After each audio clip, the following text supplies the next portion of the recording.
Good evening सभी लोगों को। और आज हम सबसे महत्वपूर्ण टॉपिक पर आज जो बात करने जा रहे हैं वो है भारत और चीन, जिसको लेकर पूरी दुनिया में ये कयास लगाए जा रहे हैं कि आगे आने वाले विश्व में युद्ध और शांति इन दोनों देशों पर निर्भर करता है। वहीं आज हम उन विषयों पर चर्चा करेंगे कि क्या क्या वो इशू हैं, वो विषय हैं जिनको लेकर भारत और चीन के बीच लगातार गतिरोध उत्पन्न हो रहा है और ये दोनों देश एक दूसरे से टकरा रहे हैं। हम आज यहाँ ये भी देखेंगे कि क्या पंडित जवाहरलाल नेहरू की जो विदेश नीति थी उसको लेकर आज भारत इस तरह से फंस गया है कि उससे बाहर नहीं निकल पा रहा है, और उन भी विषयों पर चर्चा करेंगे कि भारत में किन किन प्रधानमंत्रियों ने इन दोनों देशों के संबंधों को सुधारने के लिए क्या क्या कार्य किए हैं, और अन्य भी महत्वपूर्ण विषयों को हम देखेंगे। तो आप जानते हैं भारत और जो चाइना की सीमा है वो लगभग 4000 के लगभग बाउंड्री बनाती है, और आज दोनों ही देश बहुत तेजी से पूरी दुनिया में एक सुपर पावर के तौर पर गिने जा रहे हैं, उभर रहे हैं। भारत आज दुनिया का सबसे बड़ा बाजार बनकर उभर रहा है। चाइना पहले से अपना लोहा पूरी दुनिया में मनवा चुका है। वहीं आप आगे देखेंगे कि भारत और चीन के रिलेशन यानी रिश्ते अगर हम देखेंगे तो हम यहां ये पाएंगे कि भारत और चीन के जो रिलेशन है वो कल्चरल बहुत ज्यादा स्ट्रांग रहे हैं पहले से। ज्योग्राफिकल रीजंस हमारे बहुत इंपॉर्टेंट रहे हैं, दोनों की सीमाएं एक दूसरे देशों से मिलती हैं। और हम आज से नहीं, बुद्धिज्म के टाइम पीरियड में और बुद्धिज्म को फैलाने के लिए पूरी दुनिया में चीन से जो दो यात्री आए थे, जिनमें पहले थे फाइयान, दूसरे थे वैनशांग, भारत आए। भारत में इन्होंने बुद्धिज्म का बहुत अच्छे से स्टडी किया। नालंदा विश्वविद्यालय आप जानते हैं पूरी दुनिया में इस बात के लिए विख्यात रहा है कि बुद्धिज्म को कैसे पूरी दुनिया में इन दो जो साधु आए थे भारत में उन्होंने कैसे फैलाया। और ये एक वे भी रहा है कि भारत और चीन इस वजह से हमेशा एक दूसरे के पास आते रहे हैं। भौगोलिक सीमा को लेकर हम दोनों के बीच में हमेशा से गतिरोध रहा है। अब जरा देखें कि ऐतिहासिक रिश्ते तो हमारे बीच में बहुत अच्छे थे, लेकिन आजादी के बाद, भारतीय स्वतंत्रता के बाद भारत और चीन के रिलेशंस में जो एक दूसरे के रिश्ते थे उनमें किस प्रकार के बदलाव आए। मैं यहां पर आप सभी लोग को यह बताना चाहूंगा कि 1947 में तो हम आजाद हुए, भारत आजाद हुआ। भारत किससे आजाद हुआ, भारत की कैसी लड़ाई लड़ी, इस विषय में आप सब कुछ जानते हैं। लेकिन चीन के बारे में जरा ध्यान से सुनिए। चीन में हमेशा से यानी 1945 से पहले एक नेता की सरकार हुआ करती थी जिसका नाम था चांग काई शेक। चांग काई शेक वहां पर नेशनलिस्ट जो पार्टी थी, नेशनलिस्ट पार्टी कहने का अर्थ ये हुआ कि वहां पर एक पार्टी हुआ करती थी नेशनलिस्ट पार्टी, इसके नेता हुआ करते थे चांग काई शेक। इन्होंने वहां पर एक तरह से पूरे चाइना के लीडर थे और इस पार्टी का शासन था, और इस पार्टी की नीतियों के खिलाफ एक नेता हुआ करते थे जिनका नाम था माओ जेडोंग। माओ जेडोंग ही वो नेता है जिन्होंने वर्तमान जो चीन आपके पास जो प्रेजेंट टाइम में जो चाइना है वो माओ जेडोंग का ही चीन है, और उनकी आइडियोलॉजी के लोग ही वहां पर रूल कर रहे हैं। यानी सी जिनपिंग को आप जिन्हें जानते हैं वो भी उसी पार्टी के नेता हैं जिस पार्टी के नेता कौन है, यानी कि माओ जेडोंग थे। अब जरा ध्यान दें, 1945 से लेकर 1949 तक, 1945 से लेकर 1949 तक इन दोनों पार्टियों के बीच में, यानी कि ये जो आप देख रहे हैं चांग काई शेक, ये है इस पार्टी के नेता, और ये जो है ये है चाइनीज कम्युनिस्ट पार्टी जिसकी वर्तमान समय में वहां सरकार है, ये है माओ जेडोंग, और ये है चांग काई शेक। इन दोनों के बीच में 1945 से लेकर 49 के बीच में भयानक गृह युद्ध छिड़ा, और इस गृह युद्ध में, इस वॉर में किसकी पार्टी जीत गई? चाइनीज कम्युनिस्ट पार्टी, यानी माओ जेडोंग जीत गए। अब माओ जेडोंग जब जीते वहां पर, तो माओ जेडोंग पूरी दुनिया में सबसे पावरफुल नेता के रूप में आए। उनकी आइडियोलॉजी को दुनिया में जगह जगह फॉलो किया जाने लगा। और जरा ध्यान दें, माओ जेडोंग की आइडियोलॉजी आप समझेंगे, जरा हम एक कथन से आपको बताएं। माओ जेडोंग ने कहा था, अगर चीन हाथ है, एक चीन हाथ है, तो इसकी जो ये हथेली है, जो ये पाम है, ये कौन है? तिब्बत है। और उसके ये 5 पार्ट कौन है? ये 5 पार्ट में से पहला पार्ट है पूरा लद्दाख, दूसरा पार्ट है नेपाल, तीसरा पार्ट है सिक्किम, चौथा पार्ट है भूटान, और पांचवा पार्ट है अरुणाचल प्रदेश। माओ जेडोंग ने ये आइडियोलॉजी जब दी, उन्होंने कहा कि देखिए, अगर चीन पूरा हाथ है तो ये तिब्बत है, और ये 5 उसके पार्ट हैं, ये 5 उंगलियां हैं जो मैंने अभी नाम बताए। इनकी आइडियोलॉजी आप समझिए कितनी खतरनाक है। और इन्हीं की आइडियोलॉजी के शासक जब आज भारत में रूल कर रहे हैं, तो आप समझ सकते हैं कि इन जो वर्तमान समय में विवाद आ रहे हैं उनका बनना, उनका आना लाजमी है, क्योंकि जिस पार्टी को जिस आदमी ने बनाया है उसकी विचारधारा क्या है? अरुणाचल प्रदेश उनका है, सिक्किम उनका है, नेपाल उनका है, भूटान उनका है, लद्दाख उनका है, क्योंकि इसके बिना वो अधूरे हैं। ये आइडियोलॉजी इस पर्सन की थी। चाइनीज कम्युनिस्ट पार्टी के जो सबसे बड़े नेता हुए, जिन्होंने पूरे मॉडर्न चाइना की नींव रखी।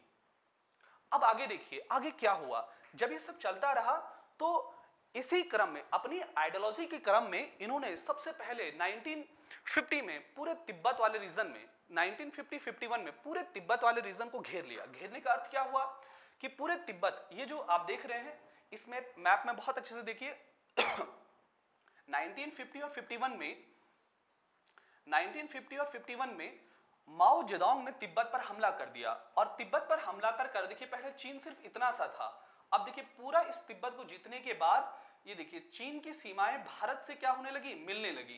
ये 1950-51 में जब पूरे तिब्बत पर अतिक्रमण कर दिया चीन ने, तो भारत का स्टैंड क्या था? उस समय आप जानते हैं नई नई सरकार बनी थी, पंडित जवाहरलाल नेहरू नए नए प्रधानमंत्री थे। तो इसके बाद ये हुआ कि पंडित जवाहरलाल नेहरू ने चीन के प्रति बड़ी लिबरल एक तरह से एटीट्यूड दिखाया, बड़ा पॉजिटिव। उन्होंने कहा कि भारत तिब्बत पर चीन के अतिक्रमण को स्वीकारता है और भारत तिब्बत को चीन का एक पार्ट मानता है। पंडित जवाहरलाल नेहरू की इस नीति की, इस बात की बड़ी आलोचना भी हुई कि इतनी जल्दी आपने कैसे मान लिया। और जरा ध्यान दें, और इन्हीं क्रम में आगे देखिए, जब जब भारत का रुख चीन के प्रति, माओ जेडोंग के प्रति उस समय बड़ा पॉजिटिव रहा, तो चीन को लगा यार भारत ठीक है। तो इसी क्रम में आगे क्या हुआ, 1954 में, देखिए यहां डेट भी लिखा हुआ है, 1954 में 28 अप्रैल 1954 में भारत और चीन के बीच एक बहुत ही बेस, जो एक आधार रखा गया, वो रखा गया पंचशील पॉलिसी या पंचशील सिद्धांत का एक नीति रखी गई। और इसी नीति पर आगे काम किया गया। उस समय चीन के प्राइम मिनिस्टर हुआ करते थे चाओ उन लाई, और पंडित जवाहरलाल नेहरू के बीच में ये ट्रीटी साइन हुई। पंचशील उसे कहते थे प्रिंसिपल। पंचशील प्रिंसिपल में ये था कि भाई एक दूसरे की जो कंट्री है उसकी सॉवरेनिटी का ख्याल रखेंगे, इक्वालिटी के साथ बिहेवियर करेंगे, एक दूसरे के जो शत्रु होंगे उनको अपने देश में शरण नहीं देंगे और दूसरे का सम्मान करेंगे। इस सब के साथ क्या किया गया, एक पंचशील सिद्धांत के साथ आगे बढ़ा गया। लेकिन तभी चीन, आप जानते हैं चीन आपको आगे कितना भी अच्छा कर रहा है, लेकिन उसकी जो फॉरेन पॉलिसी, इंटरनेशनल पॉलिसी होती है और भारत के साथ सीमा विवाद को लेकर जो उसकी नीति रही है, वो बड़ी ही रियलिस्टिक रही है, यथार्थवादी रही है। उसमें चाइना ने कभी कोई कॉम्प्रोमाइज नहीं किया। हाँ, भारत ने अपना रुख हमेशा नरम रखा। और ये क्यों नरम रखा, पहले क्यों नरम रखा, इस बात की जानकारी तो नेहरू को ही हो सकती है। तो अब आगे देखिए इसमें हुआ क्या। फिर उस समय 1954 के समय में, 55 के समय में एक बात उठी, ताइवान, आप जानते हैं ताइवान के बारे में जरा जिक्र करें। मैं बताऊं, ताइवान ये छोटा सा आपको दिख रहा होगा, ये ताइवान है। अब जरा ध्यान दें, ये ताइवान किसका देश है? आपने सुना होगा चाइना का पार्ट है, चाइना का पार्ट है, ध्यान होगा आपको। तो जरा ध्यान दें, जब ये चांग काई शेक युद्ध हार गए थे इनसे, माओ जेडोंग से, तो इनकी जो हारी हुई सेना थी ना, वो भागकर कहां चली गई? ताइवान में। बात समझ में आया? और ताइवान में वो लोग हैं जिनको माओ जेडोंग ने हराया था, और वो इनका हमेशा विरोध करते रहते हैं, आप जानते हैं इस बात को। तो ताइवान को उस समय संयुक्त राष्ट्र संघ में सिक्योरिटी काउंसिल का मेंबर बनाया गया था। अब बार बार ये आ रही थी कि चाइना इस बात से नाराज हो रहा था भाई कि ताइवान को नहीं दी जानी चाहिए सिक्योरिटी काउंसिल में परमानेंट मेंबर की सदस्यता, मुझे दी जानी चाहिए। और अमेरिका ने कहा यार चाइना तेरे को देखकर ना ठीक नहीं लगता, तेरी आइडियोलॉजी हमसे मिलती नहीं है, इसलिए ये हम जो ये पद है ना, ये पोस्ट है, ये ताइवान की जगह हम इंडिया को देंगे। ये रुख था अमेरिका का। उस समय अमेरिका में जो भारत की राजदूत थी वो हुआ करती थी विजया लक्ष्मी पंडित, और आप जानते हैं पंडित जवाहरलाल नेहरू के शिष्य हैं। उन्होंने कहा था पंडित जवाहरलाल नेहरू से कि वॉशिंगटन में इस बात की बात चल रही है कि सिक्योरिटी काउंसिल में आपको परमानेंट मेंबर की शिप दिया जा रहा है। तो पंडित जवाहरलाल नेहरू का कहा, उनका रुख बड़ा ही क्या पता नहीं कैसे था, बड़ा ही लिबरल रहा। उन्होंने कहा नहीं नहीं, हम बिल्कुल नहीं लेंगे वहां पर सदस्यता, और अगर लेने का हक किसी को है तो वो चीन को है। यानी कि पंडित जवाहरलाल नेहरू ने एक तरह से पूरी दुनिया में ये बता दिया कि हम सिक्योरिटी काउंसिल में परमानेंट मेंबर नहीं बनना चाहते हैं, और हम किसका नाम प्रपोज करते हैं? चाइना का नाम प्रपोज करते हैं। यह बात भी किसी की समझ में नहीं आई आज तक भारत में, बल्कि हाल ही में शशि थरूर ने भी इस बात को लिखा अपनी पुस्तक में, अरुण जेटली साहब ने भी लिखा अपनी पुस्तक में काफी सारे लोगों ने इस बात का जिक्र किया कि अगर हम उस समय परमानेंट सिक्योरिटी काउंसिल में परमानेंट मेंबर बन जाते तो आज भारत की स्थिति कुछ और होती, और फॉरेन पॉलिसी और ये सारे जितने भी इशू है ना बाउंड्री से related between the China and India, उसको हम कब का सॉल्व कर चुके होते। लेकिन ऐसा हुआ नहीं। खैर आगे देखें जरा हुआ क्या, तो जरा इन विषयों पर देखें। तो उसके बाद क्या हुआ कि 1954 में ये सब घटनाएं हो गई, 56 में हमने सिक्योरिटी काउंसिल का पोस्ट छोड़ दिया। 1956-57 में चाइना ने क्या किया, काराकोरम पास तक अपने यहाँ एक बहुत बड़ा हाईवे डेवलप कर दिया। और जैसे ही हाईवे डेवलप किया तो भारत ने एक बार पूछा, भाई कि आप हाईवे डेवलप क्यों कर रहे हो? उन्होंने कहा भाई उस क्षेत्र का विकास कर रहे हैं। इस विषय को पंडित नेहरू ने बहुत हाईलाइट नहीं किया, नहीं उठाया, और ये उनकी विदेश नीति में अभी देखिए और भी खामियां आएंगी। 2-3 खामियां तो हम गिना के चल रहे हैं, तिब्बत को मान लेना, उसके बाद सिक्योरिटी काउंसिल में चाइना का नाम प्रपोज कर देना, वहां जब काराकोरम पास में जब चीन रोड डेवलप कर रहा था तो उसे उन्होंने अंतर्राष्ट्रीय स्तर पर नहीं उठाया। तो ये खामियां, और आगे देखिए किस प्रकार की खामियां हुई। 1959 में क्या हुआ कि जब चीन में दलाई लामा और उनके समर्थकों ने बहुत बड़ा रिवोल्ट किया, तो इसको लेकर क्या हुआ कि चीन ने उनका दमन करना शुरू किया और दलाई लामा अपने सारे समर्थकों के साथ भारत की ओर आए। अब जब भारत की ओर आए तो पंडित जवाहरलाल नेहरू के सामने यह था कि इन्हें भारत में आने दें या ना आने दें। तभी क्या हुआ कि काफी सारे लोगों ने पंडित जवाहरलाल नेहरू को कहा भी कि भाई आप इनको बिल्कुल ना आने दें, क्योंकि ऐसा करना पंचशील सिद्धांत का क्या होगा, उल्लंघन होगा, कि एक दूसरे के शत्रु को हम अपने देश में शरण नहीं लेंगे। लेकिन आप जानते हैं पंडित जवाहरलाल नेहरू बड़े आदर्शवादी थे और उदार तो थे ही। उन्होंने कहा नहीं नहीं भाई, अतिथि देवो भव, हमारे यहाँ तो अतिथि ईश्वर के बराबर होता है, वसुधैव कुटुंबकम, हमारी पूरी दुनिया क्या है, हमारा परिवार है। और उन्होंने क्या किया कि शिपकिरा पास होते हुए धर्मशाला में दलाई लामा उनके समर्थकों को जगह दे दी रहने के लिए। वही चीन इस बात से क्या हो गया, उखड़ गया। चीन ने कहा भाई भारत तूने बिल्कुल सही नहीं किया है, अब भारत अब तुम पिटोगे। ये बात हुई। चीन ने कहा भाई तुमने पंचशील सिद्धांत को धता बता दिया और सारी चीजें पीछे छोड़ दी, अब रिश्ते सही नहीं होंगे। और हुआ क्या, इसके बाद यही हुआ, आप जानते हैं। 1962 में भारत और चीन के बीच में चीन ने बल्कि एक अघोषित यानी बिना पहले बताए युद्ध छेड़ दिया। और किन किन इलाकों में छोड़ा आप देख लीजिए। 1962 में देखिए पूरा अक्साई चीन वाला जो पार्ट है, पूरा अक्साई चीन वाला पार्ट है, ये आप देख रहे होंगे, यहां युद्ध छेड़ दिया। और 1962 में ये देखिए यहां अगेन ये युद्ध छेड़ दिया। बात समझ में आ रही है? इस क्षेत्र में उस क्षेत्र में दोनों ही तरफ से चाइना ने क्या कर दिया, भारतीय सीमा का अतिक्रमण कर दिया। कम नहीं, लगभग कई किलोमीटर तक चाइनीज की सेना अंदर आ गई और भारतीय सेना तैयार ही नहीं थी। पंडित जवाहरलाल नेहरू को लगा ही नहीं कि चीन युद्ध कर देगा, हमला कर देगा। और जब चीन जब हमारे देश को पता नहीं लगा कि चीन ने हमला कर दिया और इस प्रकार से कर दिया है कि हम कुछ नहीं कर पा रहे हैं, पंडित जवाहरलाल नेहरू भाई हताश हो गए। उन्होंने कहा भाई ये क्या हो गया।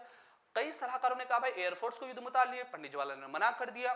यह भी उनकी विदेश नीति की एक विफलता मानी गई कि ये युद्ध हम बहुत बुरी तरीके से हार गए। बहुत बुरी तरीके से नहीं, पूरा देश का मनोबल टूट गया था। इसके बाद आगे क्या हुआ आप जानते हैं। फिर से हमने 1965 में पाकिस्तान के साथ वॉर लड़ा, आप जानते हैं ये वाला रीजन। ये देखिए 1965 में जम्मू कश्मीर और ये पूरा जो गुजरात वाला रीजन है, यहां पर फिर से युद्ध लड़ा हमने। और इस युद्ध में चीन ने पाकिस्तान को बहुत जोरदार समर्थन किया।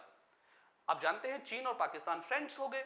और फिर क्या हुआ, 1964 में अगेन चीन ने परमाणु परीक्षण कर लिया, न्यूक्लियर टेस्ट कर दिया और वो एक सुपर पावर की तरीके से उभर कर सामने आने लगा। यही भारत क्या हुआ, भारत अपने कामों में उलझा रहा। 1971 में आप जानते हैं बांग्लादेश आजाद हुआ, उसके लिए हमने लड़ाई लड़ी और चीन ने आप जानते हैं फिर से पाकिस्तान को समर्थन किया। यहां पर भी विदेश नीति कुछ ऐसे रही कि समझ में नहीं आएगा किसी की ने क्या करना है चीन के साथ। फिर क्या हुआ कि उसके बाद 1974 में हमने न्यूक्लियर टेस्ट किया, आप जानते हैं, जो कि बहुत इंपॉर्टेंट है। एक बात बताएंगे भी हम इससे आगे कि एक न्यूक्लियर टेस्ट किया जिसका कहा जाता है ऑपरेशन सूर्य होप। और इसको लेकर जब टेस्ट किया तो भाई चीन ने कहा कि आप ये क्या कर रहे हैं, एटॉमिक ब्लैकमेलिंग कर रहे हैं। तो ब्लैकमेलिंग की संज्ञा दी चीन ने इसे, और फिर ये आगे बढ़ता रहा। लेकिन जरा ध्यान दें 1962 से लेकर और आगे तक हमने इस बात पर अड़े रहे। हमने कहा चीन के साथ कोई वार्ता नहीं होगी। हमने अपने राजदूत को वापस बुला लिया। हमने कहा चीन के साथ तब तक कोई वार्ता नहीं होगी जब तक चीन इन क्षेत्रों में पीछे नहीं हट जाता है, वापस नहीं चला जाता है। लेकिन चीन जाने वाला था नहीं। तो फिर क्या हुआ, 1977 में भारत में दिल्ली में सत्ता चेंज हुई, सत्ता परिवर्तित हुई। और सत्ता परिवर्तन होने के साथ उस समय जनता पार्टी की सरकार आ रही, मोरारजी भाई देसाई प्रधानमंत्री बने और अटल बिहारी वाजपेयी को विदेश मंत्री बनाया गया।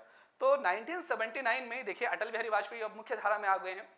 अटल बिहारी वाजपेयी 1979 में चीन यात्रा पर जाते हैं और चीन यात्रा पर जैसे ही गए तो तभी क्या हो गया, चीन और वियतनाम के बीच में युद्ध हो गया और जैसे इनके बीच में युद्ध हुआ तो भारत उस समय वियतनाम का समर्थक हुआ करता था और बीच में ही अटल बिहारी वाजपेयी अपनी यात्रा छोड़कर वापस आ गए। ये बल्कि फोटोग्राफ्स आप देखेंगे उस समय यही हुआ करते थे। कहाँ के वहां के प्राइम मिनिस्टर।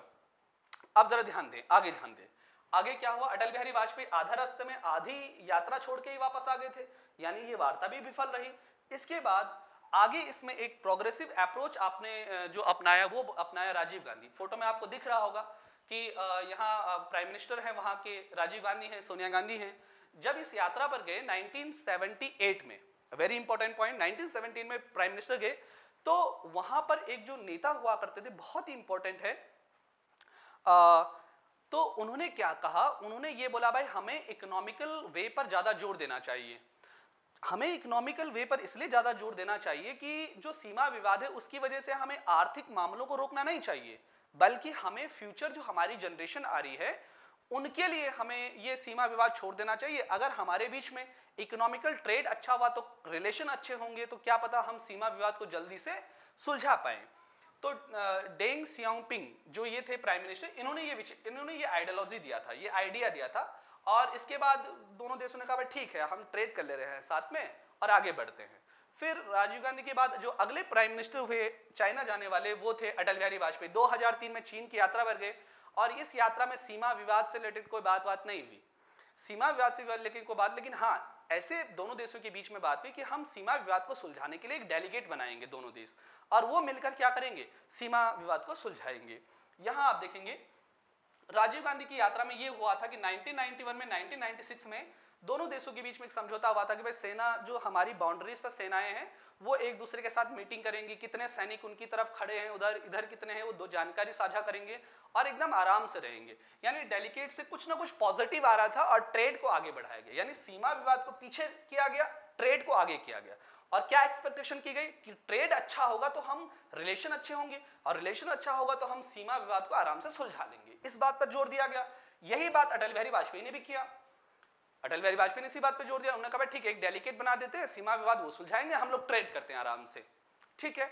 जब इस बात पर आइडियोलॉजी विचार होने लगा तो आप जानते हैं कि हमने दो परमाणु परीक्षण किए थे। 1998 में भी हमने परमाणु परीक्षण किया था, ऑपरेशन शक्ति आप जानते हैं, तो उसको भी चाइना ने बड़ा इनलीगल डिक्लेयर कर दिया। चाइना ने कभी उसका कभी उसे लीगल माना ही नहीं। और इसके बाद देखिए आगे आज काफी इश्यूज हैं भारत और चीन के बीच में, उनको सुलझाने के समय समय पर भी काफी बैठकें हुई। अगर उसके बारे में मैं बताऊं, जैसे बैठकें क्या क्या हुई, जैसे एक तो 2003 में ये यात्रा हुई, उसके बाद जो अगली यात्रा हुई उसके बारे में बताऊं 2012-13 में लगभग वहां के प्राइम मिनिस्टर के साथ हमारे प्राइम मिनिस्टर मनमोहन सिंह जी की भी वार्ता हुई। लेकिन हमेशा देखिए बाउंड्री को रुकावट नहीं माना गया, बाउंड्री को बोला भाई बाद में देख लेंगे, पहले क्या करिए ट्रेड, एक दूसरे के साथ संबंध अच्छे बनाइए, बाउंड्री डिस्प्यूट अपने आप सॉल्व हो जाएगा। फिर उसके बाद देखिए अगले जो अगला इश्यू था वो था कि चीन के राष्ट्रपति शी जिनपिंग भारत यात्रा पर आए थे। आप जानते हैं सीमा विवाद को फिर से पीछे रख दिया गया, ट्रेड पर ज्यादा ध्यान दिया गया। और हाँ एक पॉजिटिव और चीज आई कि हमने जो नाथुला पास है उसको मानसरोवर यात्रा के लिए खोल दिया। आप जानते हैं जब शी जिनपिंग आए थे उसके बाद यही हुआ था। उसके बाद भारत के प्राइम मिनिस्टर नरेंद्र मोदी आप जानते हैं कहां की यात्रा पर गए थे, उसके बाद वो गए थे, इसे हटाएं जरा, ये मैं अगर फोटो दिखाऊं आपको, ये उस समय चीन की यात्रा पर गए थे। उसके बाद जब वहां के राष्ट्रपति आए थे उसके बाद चीन यात्रा पर थे। क्या क्या सॉल्यूशंस निकले इन पे बात करें जरा। मुद्दे क्या क्या है आज भारत और चीन के बीच में, किन किन विषयों को लेकर झगड़ा हो रहा है। देखिए जम्मू कश्मीर में जो इंपॉर्टेंट इश्यू है, जम्मू कश्मीर लद्दाख वाले क्षेत्र में डिस्प्यूट के लिए कौन कौन से एरिया है। पहला एक दौलत बेग ओल्डी, ये जानते हैं आप, बहुत इंपॉर्टेंट है दौलत बेग ओल्डी। दौलत बेग ओल्डी क्यों इंपॉर्टेंट है, क्योंकि इस क्षेत्र में आप जानिए दौलत बेग ओल्डी में आप जानते हैं भारत का एक रनवे है, एक हवाई जहाज उतारने का, जहां हरक्यूलिस उतारा गया था। आप जानते हैं एकमात्र रीजन है इस क्षेत्र में जहां भारत हवाई जहाज उतार सकता है। ये आप देख रहे होंगे, ये पूरा जो क्षेत्र है ना, ये अक्साई चीन वाला क्षेत्र है, यानी कि यहाँ पर ये वो वाला क्षेत्र है। अगर आप मैप देख रहे होंगे, ये देखिए ये वो वाला क्षेत्र है। तो दौलत बेग ओल्डी है, डिस्प्यूट का विषय। गलवान रिवर है, आजकल जो है कल परसों में 2-3 दिन पहले में जो डिस्प्यूट लेकर आया वो गलवान वैली में आया है। गलवान रिवर, गलवान एक व्यक्ति थे जो अंग्रेजों के समय में इस क्षेत्र के पूरे डिस्कवर करते थे, उनके साथ सहायक होते थे, तो उनके नाम पर ही पड़ा है गलवान रिवर। पूरी वैली में आजकल क्या हो रखा है, दोनों सेनाओं के बीच में एक तरह से क्या हो रहा है, गतिरोध उत्पन्न हो रहा है। दूसरा है गोगरा पोस्ट, ये भी चर्चाओं में है। फिंगर रीजन्स पेंगोंग, ये भी बहुत इंपॉर्टेंट है। 4 देखिए, एक है Daulat Beg Oldi, Galwan river, Gogra post, finger regions और डैम चौक। डैम चौक ही वो रीजन है जहां पर अभी कुछ चाइनीज सैनिकों को इंडियन सैनिकों ने घेर कर पीट दिया था। वो पेंगोंग लेक के आसपास पड़ते वाला रीजन है जहां पर चीन क्या हो गया था, दोनों सेनाओं के बीच में अभी बहुत ज्यादा डिस्प्यूट होने की संभावनाएं लोग बोल रहे हैं, क्योंकि डैम चौक में ही दोनों तरफ से चीन ने भी अपनी सेनाएं बहुत इकट्ठा कर ली और भारत ने भी अपनी सेनाएं बहुत इकट्ठा कर ली, है ना। तो इन जगहों पर ही सीमा पर बहुत सारे हथियार लेकर चीन पहुंच चुका है और सेना भी लेकर पहुंच चुका है, और भारत भी यही कर रहा है। तो लगभग दोनों देश एक दूसरे के पास पास आ रहे हैं। वहीं देखिए फिंगर रीजन्स वाला भी रहा है हमेशा, गार्गो चौक वाला भी। ग्वालवान वैली में ये माना जा रहा है कि चीन अपने तंबू और जो घर बनाने का सामान होता है बहुत आगे तक ला गया है, तो भारत उन्हें बार बार कह रहा है पीछे जाइए पीछे जाइए। तो इस सब लद्दाख वाले क्षेत्र में ये जो रीजन है 1 2 3 4 5, ये 5 रीजन डिस्प्यूट वाले रीजन है और बहुत बड़े रीजन हैं, बहुत बड़े क्षेत्र हैं। तो इनको लेकर डिस्प्यूट हो रहा है, चाइना कह रहा है ये हमारा है, भारत कह रहा है भाई ये हमारा है। अब देखने की वाली बात है कि क्या होता है आगे, ठीक है। अब जरा इसको छोड़ने के बाद जरा चले अरुणाचल प्रदेश वाले रीजन में क्या हो रहा है। तो अरुणाचल प्रदेश वाले रीजन में जरा देखिए, अरुणाचल प्रदेश वाले रीजन में जो डिस्प्यूट का रीजन है वो ये है। आप जानते हैं भारत और चीन के बीच में जो यहाँ वाली बाउंड्री है वो बनाती है मैकमोहन लाइन। मैकमोहन लाइन 1914 में खींची गई थी, शिमला में हुआ था। भारत में ब्रिटिश सरकार की ओर से और चीन की तरफ से ये सीमा का निर्धारण किया गया था। और जब चीन का निर्धारण किया गया था तो 1962 की लड़ाई में इन्हीं क्षेत्रों में, आप जानते हैं इन्हीं क्षेत्रों में चीन की सेनाएं बहुत अंदर तक घुस आई थी। चीन की सेनाएं यही बहुत अंदर तक घुस आई थी। अगर हम उसे यहां देखें जरा, कहां घुस आई थी, इस वाले पूरे क्षेत्र में। और ये हमेशा डिस्प्यूट वाला रीजन रहा है। ये जो आपको ब्लैक लाइन दिख रहा है ना, इतना चीन ने लगभग कवर कर रखा है। ये जो ब्लैक वाला रीजन है ये पूरा का पूरा, है ना, इस तक अंदर आ गई है। और कौन कौन से रीजन है, तवांग वाला रीजन है, अपर सुबनसिरी वाला रीजन है। देखिए upper Subansiri is very important, Subansiri river है अरुणाचल प्रदेश में, ठीक है। टूटिंग वाला, सियांग वाला, दिबांग वैली वाला, दिबांग वैली भी एक बहुत बड़ा वहां पर क्या बायो रिजर्व एरिया है, दिहांग देबांग के नाम से जिसे जानते हैं, ठीक है। ये चागलाम वाला रीजन ये हो गया, ये पूरा रीजन डिस्प्यूट वाला रीजन है। अब जरा ध्यान दें कि मैं इसमें एक और पार्ट जोड़ूं अगर, तो दूसरा जो डिस्प्यूट वाला इश्यू आता है वो आता है सिक्किम में। सिक्किम आप जानते हैं कौन सी, चुम्बी वैली वाला। चुम्बी वैली आप जानते हैं ये पूरी की पूरी चुम्बी वैली है, ये देख रहे हैं ना। अगर मैं इसे बताऊं ये पूरी चुम्बी वैली है, ठीक है। और ये पूरा रीजन ही डिस्प्यूट वाला रीजन है, यानी कि भूटान की सीमा को लेकर डिस्प्यूट हो रहा है। अगर मैं इस वाले मैप में दिखाऊं आपको, ये देखिए यहां पर आप जो देखेंगे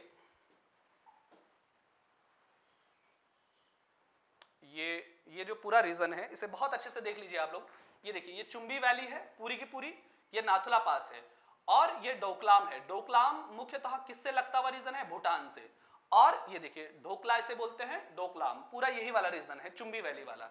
इस वाले रीजन में दोनों देशों के बीच में क्या हो रहा है, चीन कह रहा है भाई ये हमारा रीजन, क्योंकि आजकल चीन यहाँ पर एक हाईवे का निर्माण कर रहा है जिसको लेकर भूटान और भारत आपत्ति जता रहे हैं कि भाई यहाँ इसका निर्माण मत करिए, डिस्प्यूट वाला रीजन है। लेकिन चीन कह रहा है भाई मेरा है, मैं तो रखूंगा ही। और नाथुला पास हमेशा भारत के लिए बहुत इंपॉर्टेंट रहा है मानसरोवर यात्रा को लेकर, क्योंकि इससे आने जाने का रास्ता भी होता है। लेकिन चीन कह रहा है नहीं नहीं भाई ये हमारा वाला रीजन है। तो ये पूरा रीजन है सिक्किम में जिसको लेकर डिस्प्यूट हो रहा है, ठीक है। चीन ने तब भी भारत पर आपत्ति जताई थी जब 1975-76 में भारत ने सिक्किम को अपने में मिला लिया था। तब भी चीन ने क्या कहा था कि भारत ने इलीगल तरीके से सिक्किम को अपने ऊपर मिलाया है। तो हमेशा इनको लेकर डिस्प्यूट रहा है। देखिए आगे चीन की क्या रणनीति बन रही है, किन किन को लेकर डिस्प्यूट कर रहा है चीन, किन किन बातों को लेकर भारत को घेर रहा है।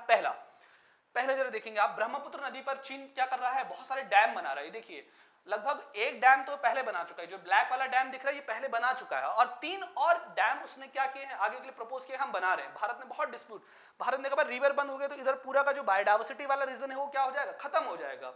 और भारत ने कहा, चीन पे आरोप लगाया कि ये इधर का पानी किधर मोड़ देगा, चीन में मोड़ देगा। लेकिन चीन ने कहा नहीं भाई, ये रिवर ऑफ द रन वाले प्रोजेक्ट हैं, इनमें पानी नहीं रोका जाएगा। लेकिन आप जानते हैं कि आगे आने वाले समय में चीन हमारे ऊपर कैसे दबाव बना सकता है। It is a very important point again. दूसरा, चीन और क्या कर रहा है, चीन जो इंपॉर्टेंट काम कर रहा है वो ये कर रहा है कि चीन पाकिस्तान में एक कॉरिडोर बना रहा है। आप जानते हैं इंडस्ट्रियल कॉरिडोर काफी समय चर्चाओं में रहा है, इंडस्ट्रियल कॉरिडोर काफी समय चर्चाओं में रहा है, जो कहां से होकर जाएगा, पाकिस्तान से होकर जाएगा। दूसरा, और वो भी जो पाकिस्तान में इंडस्ट्रियल कॉरिडोर बन रहा है वो भी पीओके से होकर जा रहा है। तो भारत उस पर बार बार आपत्ति करता है, भाई पीओके से बन रहा है और ये गलत क्षेत्र से बना रहा है, और लेकिन आप जानते हैं तो चाइना की पॉलिसी है, ऐसा वो करता ही करता है। लेकिन जरा ध्यान दें अगला पॉइंट, इसको लेकर चाइना हमेशा भारत को घेरने के लिए, आप जानते हैं रिंग ऑफ पल्स, भारत चारों तरफ क्या बना रहा है, पोर्ट का डेवलपमेंट कर रहा है। ये यहां पोर्ट बना रहा है, यहां पोर्ट बना रहा है, यहां हम्बनटोटा में पोर्ट बना रहा है, पाकिस्तान की ग्वादर में पोर्ट बना रहा है।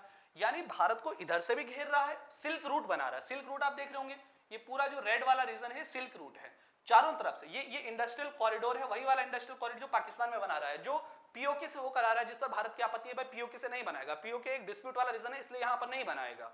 लेकिन चीन फिर भी बना रहा है। चीन आप जानते हैं रिंग ऑफ पल्स के तहत भारत को घेर रहा है, लगातार रिवर्स पे डैम बना रहा है, इधर इंडस्ट्रियल कॉरिडोर बना रहा है, सिल्क रूट डेवलप कर रहा है, और भारत को नीचे समंदर में घेर रहा है, हर जगह से भारत को घेर रहा है। लेकिन भारत इसके अगेंस्ट में क्या काम कर रहा है, क्या भारत की कोई नीति है? हाँ, भारत की नीति है। भारत सागरमाला जैसे प्रोग्रामों को आगे चला रहा है। सागरमाला प्रोग्राम क्या है? सागरमाला प्रोग्राम ऐसे प्रोग्राम है जैसे भारत उनमें क्या कर रहा है, भारत अपने चारों ओर, मान लीजिए भारत है तो भारत अपने चारों ओर किसका निर्माण कर रहा है, हाईवे डेवलपमेंट कर रहा है। इसके साथ हाईवे डेवलपमेंट करने के साथ साथ भारत क्या कर रहा है, स्पाइस रूट भी डेवलप कर रहा है। स्पाइस रूट क्या है? स्पाइस रूट को मैं अगर आपको इस मैप में बनाऊं तो भारत क्या कर रहा है, देखिए एक तो भारत क्या कर रहा है, अपने चारों ओर हाईवेज डेवलप कर रहा है सागरमाला प्रोग्राम के अंतर्गत। पहले भारतमाला था, फिर पहले सागरमाला था, फिर भारतमाला किया गया, दो प्रोग्राम थे ना। सागरमाला में सारे जो हमारे पोर्ट थे उनको कनेक्ट करना था, ठीक है, और भारतमाला में क्या करना था, जो हमारी इंटरनेशनल बाउंड्रीज हैं ऊपर वाली उनको नेशनल हाईवे से कनेक्ट करना है, ठीक है। स्पाइस रूट डेवलप कर रहा है। स्पाइस रूट कहने का मतलब मसाला रूट, यानी कि जो भारत का पहले मसाला रूट हुआ करता था समंदर वाला, जिनसे इन देशों में ट्रेड किया जाता था, भारत भी वहां घेरने का क्या कर रहा है काम। भारत जैसे आप जानते हैं ईरान में कौन सा पोर्ट डेवलप कर रहा है, चाबहार। जैसे पाकिस्तान में चीन डेवलप कर रहा है ग्वादर पोर्ट, वैसे चाबहार पोर्ट कौन डेवलप कर रहा है, भारत डेवलप कर रहा है ईरान में। तो भारत भी लगभग उसके अगेंस्ट में वही पॉलिसीज बना रहा है।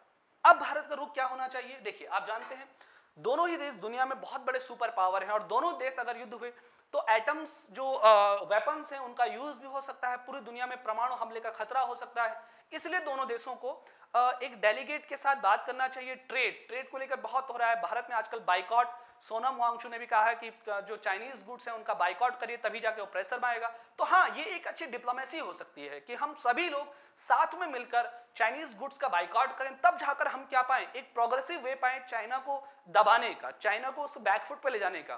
क्यों? क्योंकि आज लगभग भारत और चाइना के बीच में 2015 तक $60 बिलियन का ट्रेड होता है, 60 बिलियन, और 2020 तक ये लगभग 2015 में दोनों प्राइम मिनिस्टर ने डिक्लेयर किया था, वहां के राष्ट्रपति इंडिया के प्राइम मिनिस्टर ने डिक्लेयर किया था कि हम इसे $100 बिलियन तक पहुंचाएंगे इस ट्रेड को। अब जरा ध्यान दें, 100 बिलियन ट्रेड तक पहुंचाएंगे तो चाइना से यहां पर जितने का माल आता है, अब जरा ध्यान दें, अगर $60 बिलियन का ट्रेड है तो चाइना इंडिया में बेचता है $40 बिलियन का माल, और भारत उधर बेचता है 20 मिलियन। इसका मतलब चाइना की इंडिपेंडेंसी किसके ऊपर है? हमारे ऊपर, है ना। भले ट्रेड डेफिशिएट है यहाँ, लेकिन चाइना हमारे तरफ ऊपर डिपेंड है कि भाई चाहे भारत का मार्केट पर कब्जा करना है। अब क्या है, भारत इस समय पर अगर चाइना की गुड्स का बाइकआउट कर दे तो इससे चाइना क्या देगा प्रेशर में, क्योंकि वहां की कंपनीज फिर सरकार के ऊपर दबाव करने लगेंगी कि भारत के साथ रिलेशन अच्छे बनाओ, अदरवाइज वो हमारे गुड्स का क्या कर रहे हैं, बाइकआउट कर रहे हैं।